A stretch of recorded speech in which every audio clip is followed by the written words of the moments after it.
I'm Lyn Jarvis, contributing editor for Across the Fence, and join me today as I begin a fascinating tour of the country of Thailand. Our exciting journey starts here in Bangkok and eventually ends at the small town of Mae Sai in the most northerly province of Thailand, a major border crossing into the country of Burma, where we will take a boat ride on the Mekong River to Laos to visit a riverside market. A lot to see and do, so let's get started. Marco Ayala, the video editor for our show today, and I were met at the airport by Nook Roachjohn, and it was good to see a friendly face after the more than 15-hour flight. In 1980, she founded the Chatwataya School with a multilingual curriculum that sends students throughout the U.S., including Rice High School back in South Burlington.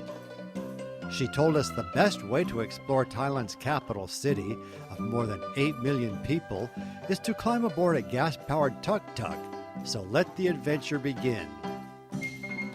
Chaotic and congested are the best ways to describe the roads here, as the city sprawls in all directions, but our driver knew all the shortcuts.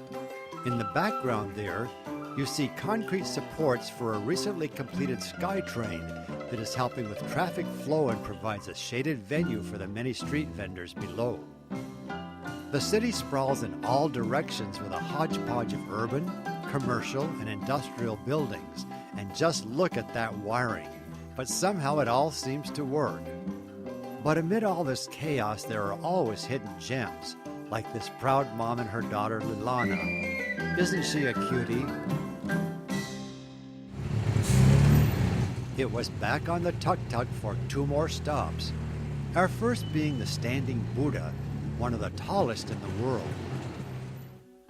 Called Intra-Wiham, it rises 100 feet into the sky and is an impressive sight to behold.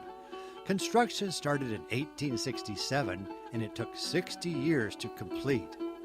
95% of the people in Thailand are Buddhist, and this is just one of their more than 32,000 sacred temples where people come to pay homage by leaving flowers or burn incense sticks.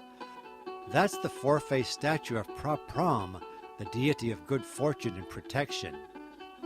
Since we just saw the Standing Buddha, it seems appropriate that we take a look at the Reclining Buddha, part of the Wat Po complex.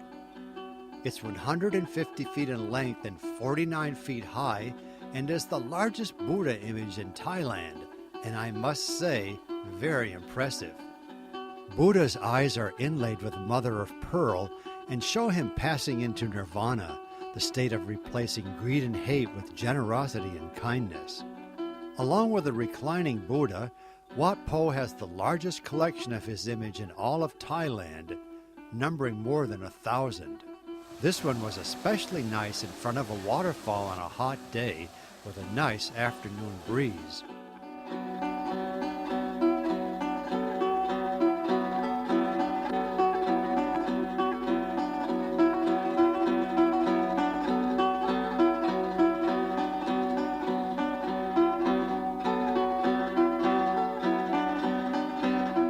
Along with being a beautiful temple complex, Wat Po is a working Buddhist monastery and the home of the Thai medicine and massage school that has been educating students for more than 50 years. Before heading north, our guide Patrapam Sankapat, whom we call Tim, said she would buy lunch for anyone who could remember the ancient name of Bangkok. So here goes. Okay, ancient of Bangkok, we say กรุงเทพมหานครอมรรัตนโกสินทร์มหินทราอยุธยามหาดิลกภพนพรัตน์ราชธานีบุรีรมย์อุดมราชนิเวศมหาสถานอมรพิมานอวตารสถิตสักกะทัตถิยะวิษณุกรรมประสิทธิ์ That's all. Obviously no one got a free lunch. So what does that mean? A short translation. It means that Bangkok is a land of the good people. It's like a paradise full with the happiness, and also that a lot of gemstones, and be protected by Vishnu, who is a preserver of the Hindu god.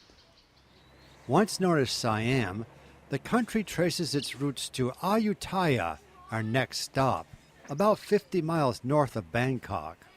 Founded in 1350, throughout the centuries its strategic location at the confluence of three rivers and its location between China and India made Ayutthaya the trading center of Asia, and by 1700 it was the largest city in the world with more than 1 million people. Tremendous wealth was accumulated over the years, and the temples and statues were coated with gold and studded with diamonds, rubies, emeralds, and pearls. All this came to an end in April of 1767 when the Burmese army invaded Ayutthaya, decapitated its statues, looted, and burned the city to the ground. The city was abandoned and never rebuilt, and is now a historical park and was designated a UNESCO World Heritage Site in 1981. We were fortunate to be here at sunset along with some monks from a nearby monastery. As the sun set, the ancient temples were illuminated. We felt the spirit of this once great city and imagined what it must have been like some 200 years ago.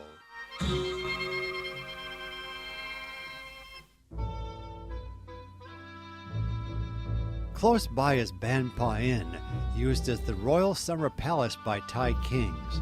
And on this April day, everything was in beautiful bloom.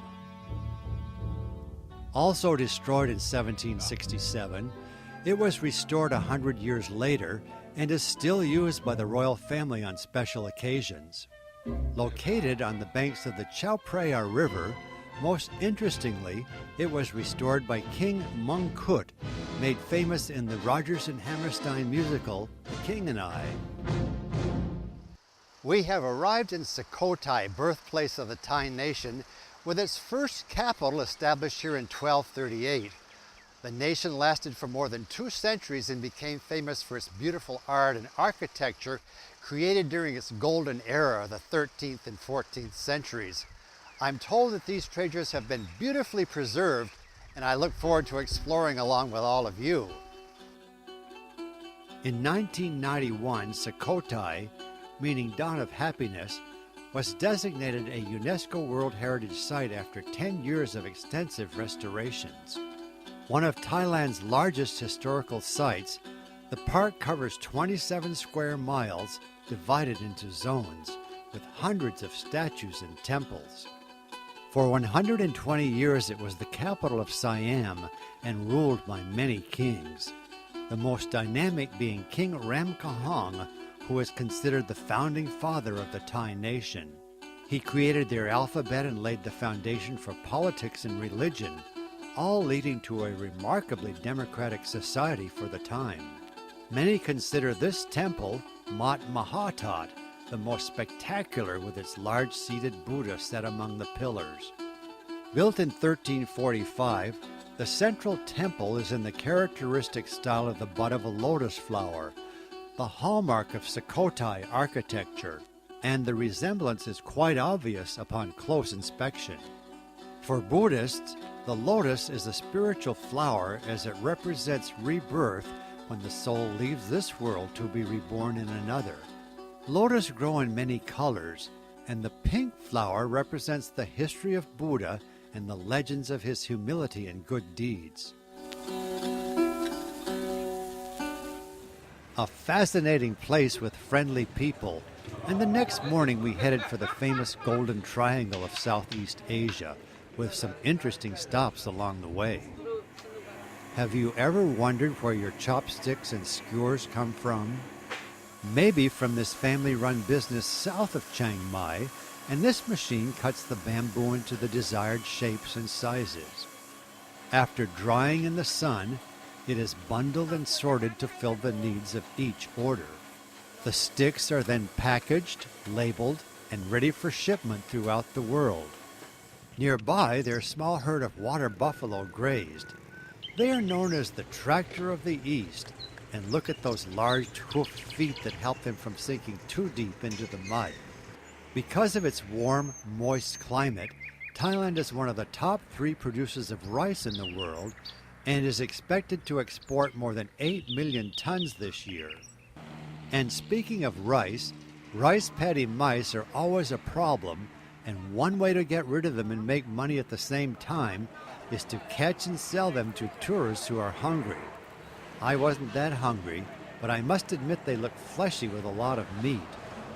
Those who tasted said it had a robust, gamey flavor, like dark meat, and in retrospect, I wish I had sampled. Some of us made a side trip to another temple nestled in the foothills of the Dan Lao Mountains, an extension of the Himalayas. But this time we didn't come to see statues and stupas. We came to see the monkeys who live in the mountains just behind. Enjoy them along with all of us.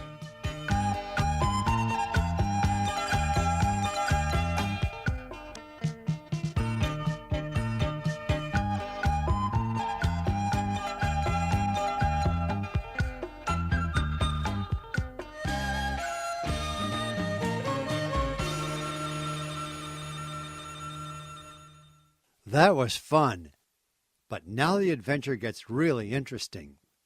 At the northern tip of Thailand is the border town of Masai, the meeting point of the countries of Thailand, Laos, and Myanmar, formerly known as Burma, the famous Golden Triangle.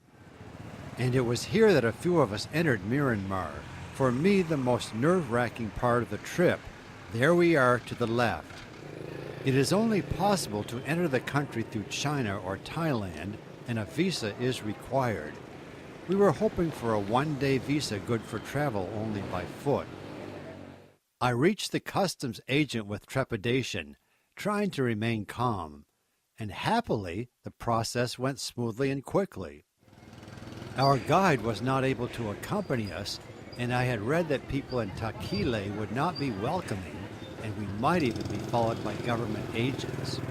But none of that was apparent, and we enjoyed wandering through the markets just across the border.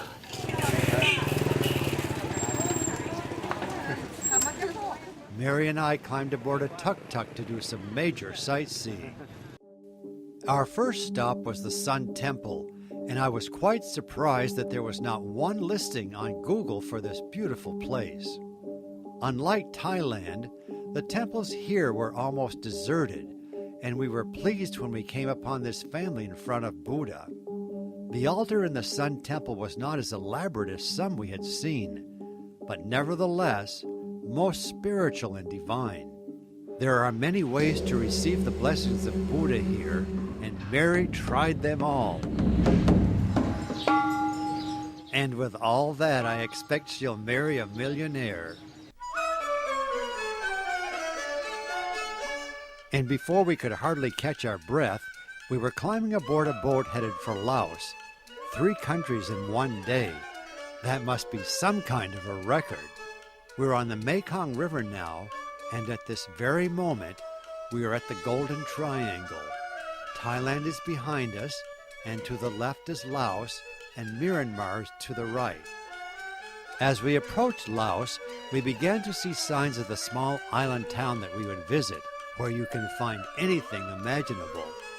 When we got off the boat, this colorful sign welcomed us, and we were excited to go ashore. From the dock, you walk right to the market.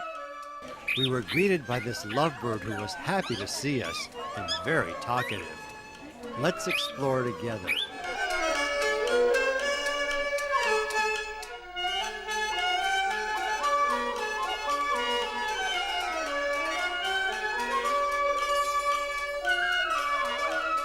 It wasn't much time here, but the experience left us wanting more with hopes to return to this exotic country another time. I never expected to be exploring in Myanmar, formerly known as Burma, and here in Laos, but one never knows what's around the corner.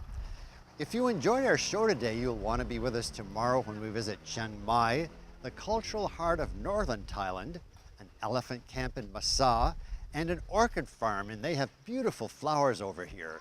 Hope to see you then, but for now, here in Laos with a temperature more than 100 degrees, for Across the Fence, I'm Lyn Jarvis, and thank you for watching.